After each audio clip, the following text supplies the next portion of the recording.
The rare Earth hypothesis. Earth isn't just lucky. It's cosmically, absurdly, almost impossibly lucky. The right distance from the right star. A giant planet blocking asteroids. A moon stabilizing our tilt. A magnetic field blocking radiation. Remove any single one and complex life never happens. The rare Earth hypothesis says the combination of conditions required for intelligent life is so specific that Earth might be the only habitable planet where it worked. That's not one in a million. That's one in everything. The universe isn't teeming with life waiting to be found. It's mostly empty, dead rocks floating in silence. The Great Filter Theory. Somewhere between dead chemistry and a civilization that crosses the stars, something kills everything, every time. That's the Great Filter. So the question isn't whether it exists. It probably does. The question is where it sits. If it's behind us, we might be fine. But if the filter is ahead of us, then every extinct civilization out there is a preview of what's coming for us. The ultimate existential risk. The silence of the universe might not be emptiness. It might be a graveyard. And the most unsettling part? We have no way of knowing which side of it we're standing on. The Fermi paradox. Here's the math that keeps scientists up at night. The universe is 13.8 billion years old. Hundreds of billions of galaxies, each with hundreds of billions of stars, many with planets older than Earth. If even a tiny fraction developed intelligent life, the galaxy should be overflowing with signals.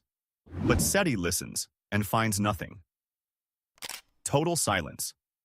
That's the Fermi paradox.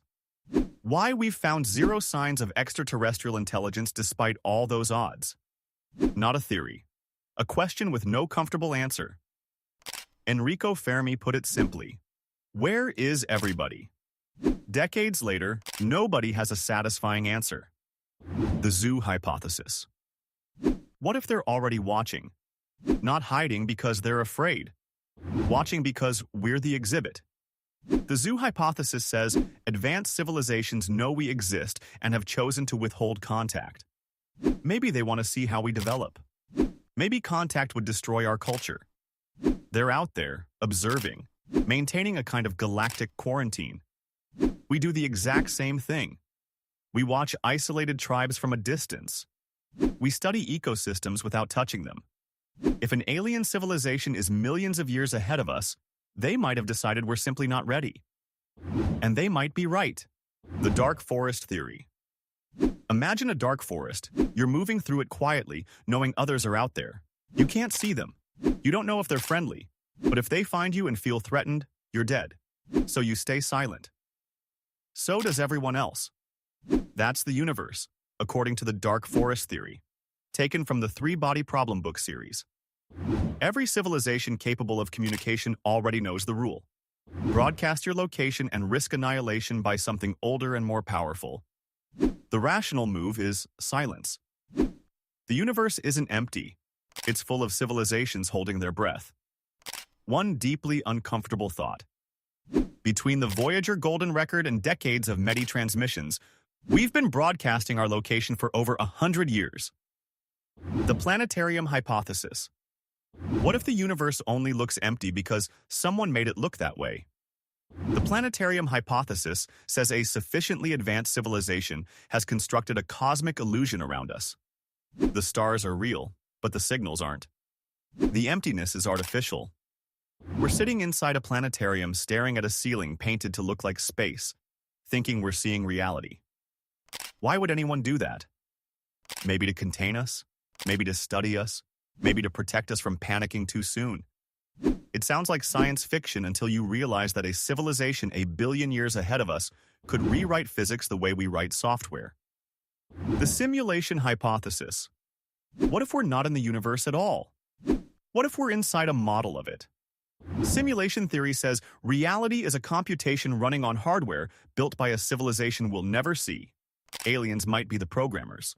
Or other simulated civilizations running in separate instances.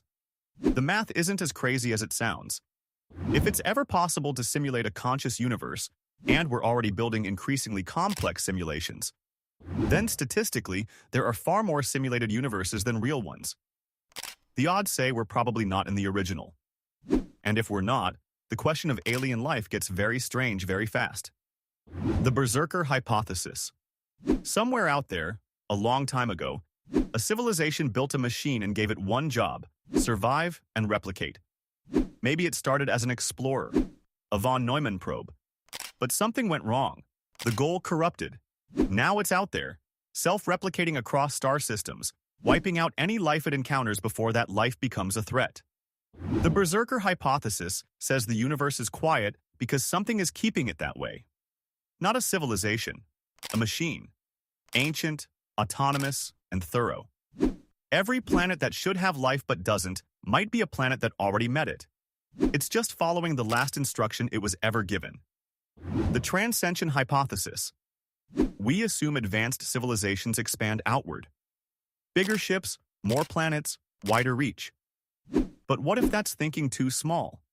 The Transcension Hypothesis says highly advanced civilizations don't go out. They go in. After reaching a technological singularity, they collapse inward, miniaturizing their entire existence into smaller, denser computational structures, exploring inner space rather than outer. Not among the stars, but compressed into something running at incomprehensible speeds. We're scanning the sky for radio signals and megastructures, but if this theory is right, we're looking in the wrong direction. They didn't colonize the galaxy. They left it behind and built something more interesting inside the width of an atom. The sleeping giants theory. They exist. They're just not awake yet. The sleeping giants theory says advanced civilizations have done the math on cosmic timing and gone dormant. The universe is still too hot, energy too expensive. The optimal moment to exist is billions of years from now, when red dwarf stars burn long and slow. So they shut everything down and waited. The universe isn't silent because it's empty. It's silent because every dormant civilization smart enough to survive long-term is conserving energy and waiting for better conditions. We're the loud, young species burning bright in a universe full of ancient things that decided patience was the only real survival strategy. Panspermia. What if life on Earth didn't start on Earth?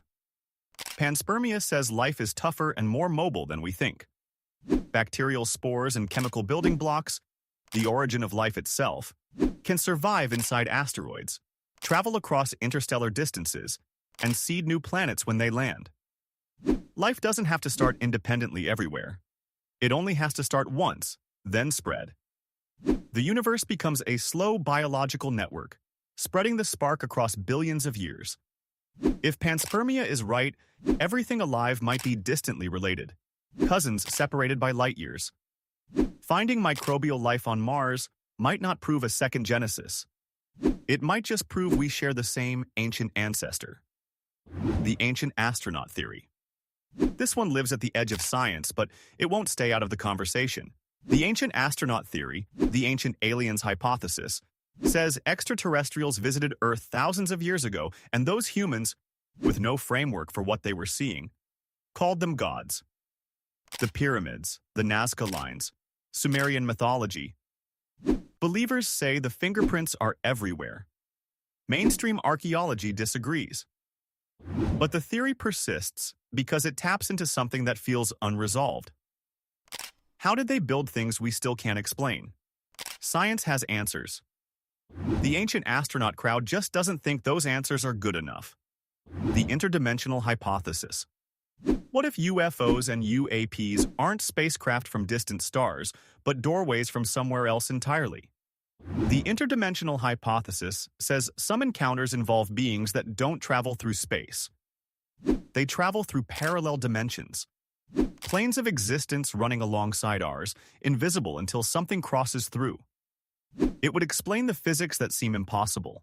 Crafts that accelerate instantly, pass through solid objects, disappear without a trace. You don't need a faster-than-light engine if you're not moving through space at all. Some physicists take this more seriously than it sounds. The aliens might not be coming from afar. They might be coming from right here, one dimension over. The non-biological intelligence theory. Here's the most unsettling version of alien life. It doesn't look like life at all. Any civilization old enough to reach the stars has almost certainly built artificial superintelligence that surpassed and replaced it. What's left is post-biological machine intelligence. potentially millions of years old, thinking in ways we can't comprehend. We scan the stars looking for beings like us. But if this theory is right, there are no beings like us out there anymore. Minds that were once like us, before they built something that replaced them. The universe might be full of intelligence, just none of it organic. The percolation theory. Colonizing the galaxy isn't a straight line. Civilizations expand in bursts, skipping some systems, settling others, dying out in patches. Percolation theory says interstellar colonization and galactic expansion look less like a flood and more like water soaking through stone. Probabilistic, uneven, full of gaps. Pockets of untouched space where the waves simply never arrived. We might be in one of those pockets. Not because no one's out there, but because the nearest spreading civilization hasn't made it to our corner yet. The silence around us might not be universal. It might just be local. The prime directive hypothesis, the most optimistic theory on this list. What if they're out there, they know about us, and they've decided the most ethical thing they can do is leave us alone?